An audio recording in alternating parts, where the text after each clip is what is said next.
إذا كل من كريستيانو رونالدو وكذلك جاريث بيل. وإليكم كاسيميرو مباشرة. كاسيميرو، كيف حالك بعد هذا الأسبوع؟ تحدثنا عن أزمة والآن ريال مدريد قدم مباراة من أفضل مبارياته. نعم، بدون خرجنا ودخلنا وطبعا الهجوم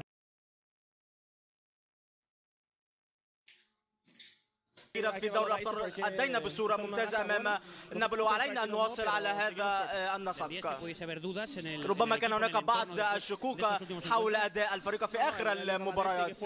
ريال مدريد ما زال قويا، ما زال يلعب بكل تركيز ويجب أن نحقق الفوز. شكرا جزيلا. في هذا الدوري الأضواء. إذا بالنسبة لإسبانيا، بينما هذا هو الهدف الأول لصالح بنزيما منذ الدقيقة 14. بنزيما المتألق اليوم رجل المباراة، سجل هدفين وصنع هدفين أيضا. هذا هو الهدف الثاني من صناعة خامس.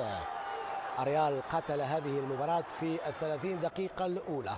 فها هو بنزيما هذه المرة صانع ألعاب، وخامس رودريغيز في الاستقبال. هنالك 3 أهداف مقابل لا شيء إذا لصالح الريال مع نهاية هذا الشوط. وطبعا في الشوط الثاني كان ايضا هناك اللاعب ماركو اسانسيو المتألق الذي تمكن من تسجيل هذا الهدف. كان من صناعة طبعا اللاعب خامس، اصطدت كرته بالقائم وعادت الى ماركو اسانسيو الذي عاد ببعيد ليسجل هذا الهدف الرابع. الدقيقة 60. في الدقيقة 72 جاء هدف روبن بينيا الذي طبعا انقذ وجه ايبار في هذه المباراه، والريال يستعيد المقدمه بفارق نقطتين عن برشلونه الذي سيلعب المباراه الاخيره مع سيلتا فيغو في هذه الامسيه. اشبيليا ثالثا، رابعا ريال سوسيداد، اتلتيكو مدريد يبقى خامسا. الى الفاصل الان اعزائي المشاهدين، وبعده ايضا فيا ريال اسبانيول. لا تذهبوا بعيدا. مرحبا بكم من جديد اعزائي المشاهدين. اذا غاب اليوم طبعا البي بي سي، حضر فقط بنزيما وجاء اسانسيو وكذلك خامس. اذا بي اي جي والفوز ب4 أهداف مقابل هدف واحد، وتألق طبعا بنزيما بتسجيل هدفين، لكن دون ان ننسى ايضا ماركو اسانسيو الذي عاد من بعيد وسجل اول هدف بعد غياب طويل دام قرابه الشهرين. جمال جبلي يبدو معه ماركو اسانسيو. جمال مساء الخير، تفضل. نعم، الأخضر معي ماركو اسانسيو لاعب فريق ريال مدريد الفائز اليوم برباعية نظيفة. ماركو enhorabuena su equipo ganó hoy. لقد حققتم الفوز اليوم وعدتم من جديد للصدارة. نعم بالتأكيد أنا سعيد بهذا الانتصار وبالعودة للمشاركة، وسأحاول أن أستمر وأواصل على هذا النسق وكي أساعد الفريق في تحقيق الفوز وفي الصراع على اللقب. لقد لعبت بصورة ممتازة اليوم. كيف يمكن أن تكون جاهز بالرغم من غيابك عن المشاركة في العديد من المباريات؟ ربما شهر فبراير بأكمل. بالتأكيد كان هذا ما حدث، وتواجدت على دكة البدلاء طوال هذه الفترة، ولكنني كنت أحاول أن أتدرب دائما وأن أكون جاهزا للمشاركة، وأنا سعيد بالأداء اليوم وتحقيق الفوز، واستغليت الفرصة جيدة.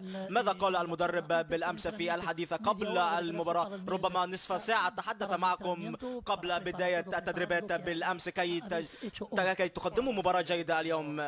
نحن دائما نتحدث كي نصحح الأخطاء التي ارتكبناها في الماضي، وتحدثنا عن كل شيء في هذا الحديث، وهذه الأمور تظل بيننا، ولكن كما شاهدتم اليوم حققنا فوزا مهما. لقد شاهدنا ريال مدريد بصورة مختلفة اليوم بالرغم من إجراء العديد من التغييرات. نعم كنا نعرف أنها مباراة مهمة أمام إيبرا الذي يؤدي بصورة ممتازة في الآونة الأخيرة، وأعتقد أننا أدينا مباراة قوية وظهرنا بصورة ممتازة وعرفنا كيف ندير هذه المباراة وحققنا الفوز و3 نقاط. شكرا زميلي عصام شوالي. اذا يبدو وضعيه تسلل هنا، لكن يبدو لا تؤثر ايضا على اللقطه، لان بنزيما لم يكن متسللا مهما يكون النتيجه. اذا لصالح الريال الذي قضى على اجواء المباراه في حوالي نصف ساعه، وذلك عن طريق بنزيما وايضا خامس رودريغيز.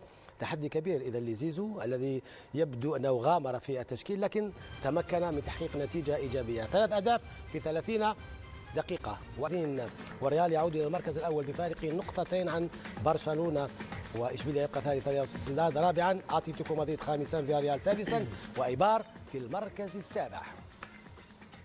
جميع ويعيد الامل والثقه للريال وخصوصا لزيزو بتسجيل هدفين. صحيح قدم شوط ممتاز ويعيد الامل والثقه للريال وخصوصا لزيزو بتسجيل هدفين. صحيح قدم شوط ممتاز بالتحركات نتاعو. اليوم غياب كريستيانو رونالدو بطبيعه الحال فسح له المجال، اعطى اكثر مساحه صحيح، اعطى اكثر، شاهدناه يتحرك اكثر على اليمين على اليسار، يرجع الى وسط الميدان.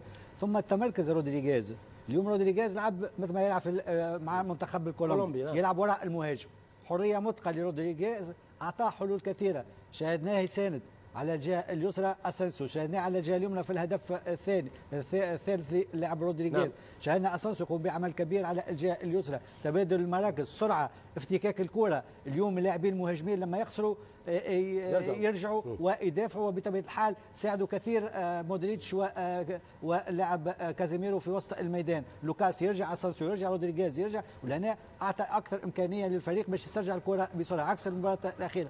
ثم الفريق عنده امكانيات هجوميه. اسبوع الفرد ضد لاس بالماس لعب بثلاثه مهاجمين، اليوم كريستيانو غايب، اليوم موراتا غايب، وبيل غايب، والفريق سجل 3 اهداف. لهنا توضح لنا قيمه الامكانيات المتاحه للمدرب زيدان. مشكله الفريق هو الدفاع، مشكلته لما يكون دفاعه حصين وقوي، فريق الريال عنده امكانيه بيسجل لاي فريق، واليوم اظهر مستوى جيد فريق الريال خصوصا في وسط الميدان.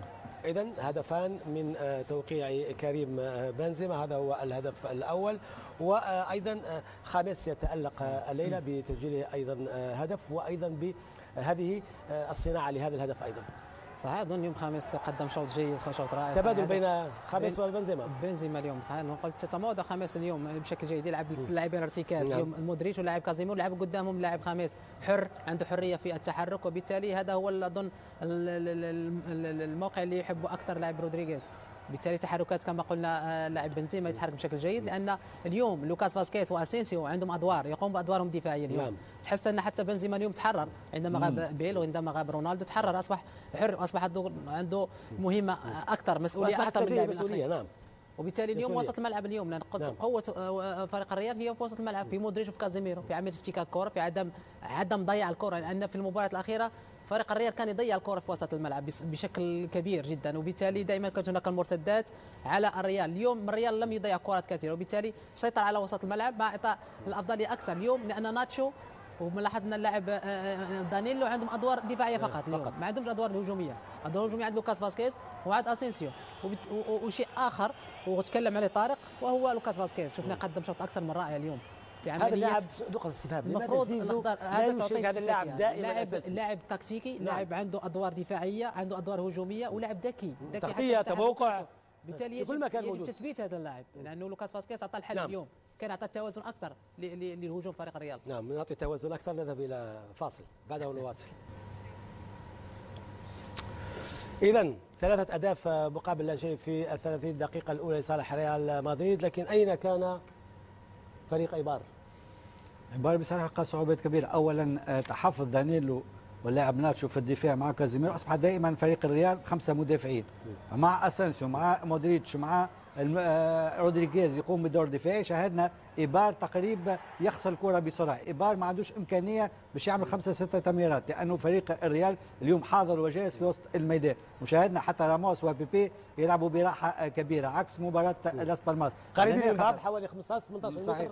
انا كنت تواجد كازيميرو مع لوكاس فاسكيز يعطي اكثر قوه من ناحيه دفاعيه لوسط الميدان. شاهدنا في المباراه الاخيره لما غابوا اثروا على مردود وسط الميدان. نعم. من الناحيه الدفاعيه اليوم اللاعبين يقوموا مهامهم الدفاعيه الكل، حتى اللاعب بنزيما، شاهدنا لوكاس فاسكيز، شاهدنا اسانسيو، شاهدنا رودريغيز، اللاعبين الكل يقوم بدور، ولهنا اراح كثير الدفاع. ثم شاهدنا دانيلو واليوم ناتشو هناك تحفظ، ما ساعدوش، ما قاموش بالدور الهجومي، اعطوا امكانيه اكثر للوكاس واسانسيو باش يقوموا بالدور هذا. لهنا نجاح كبير فريق الريال، لانه كما قلنا الريال عنده الزاد البشري، عنده الامكانيات، لكن دفاعه لما يكون دفاع حصين وقوي فريق الريال يسجل لاي فريق، واليوم يلعب براحه كبيره. واعتقد انها في الشوط الثاني النتيجه مريحه، ممكن يغير ويفكر في مباراه نابولي المدرب زيدان. هذا ربما اصغر ملعب في العالم، لانه حوالي الفارق حوالي 400 متر مقارنه بالملاعب الكبيره. مثلا ملعب ريال مدريد او حتى برشلونه او فالنسيا. صحيح، ملعب صغير بسرعه تصل الى المرمى. صغير، صحيح، اصغر الملاعب صحيح في العالم، ممكن في العالم، لا دي لكن ممكن في العالم. صحيح الاخضر، هذا يصعب اكثر من الفرق اللي دائما تحتاج الى المساحات، لكن اليوم فريق الريال يتعامل بشكل جيد مع المباراه، خصوصا الانتشار في عمليه الضغط، في عمل العمليه المهمه وهي عدم ضياع الكره. عندما تكون الكره عند وسط الملعب عند مودريتش ولا عند لاعب كازيميرو وعند لوكاس فاسكيز، دائما يحاول ما امكن ان يصلون